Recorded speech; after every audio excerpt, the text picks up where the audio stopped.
वहीं पर एक मौजज़ा रूनुमा होता है। आप सल्लल्लाहु अलैहि वसल्लम हज़रत अबू बकर सदीक़ रज़ी अल्लाह ताला अन्हु गार के बिल्कुल अंदर हैं, लेकिन कुरैश के सिपाही भी वहीं पर खड़े हुए हैं।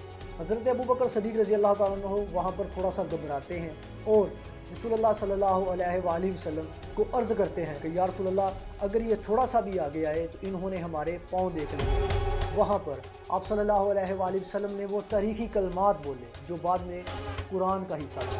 आप सल्लल्लाहु अलैहि वसल्लम ने फरमाया, गम ना करो, अल्लाह हमारे साथ है। कुरैश के लोग जब गारे सौर पे पहुँचे तो उन्होंने देखा वहाँ पर मकड़ी ने जाला बुन दिया और एक जंगली कबूतर ने वहाँ पर अंडे दिए हुए थे। ये देखकर कुरैश वाले अपने खोजी को बोलने लगे, यहाँ पर हालात देखकर तो ऐसा लगता है कि सालों से कोई इस गार के अंदर दाखिल नहीं हुआ और तुम कह रहे हो कि रसूलुल्लाह सल्लल्लाहु अलैहि वसल्लम इधर छुपे हुए हैं।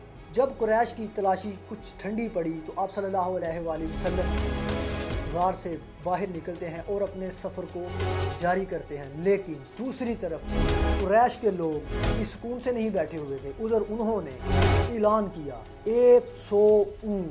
मक्का उस शख्स को 100 ऊँट देगा जो मोहम्मद को लाएगा।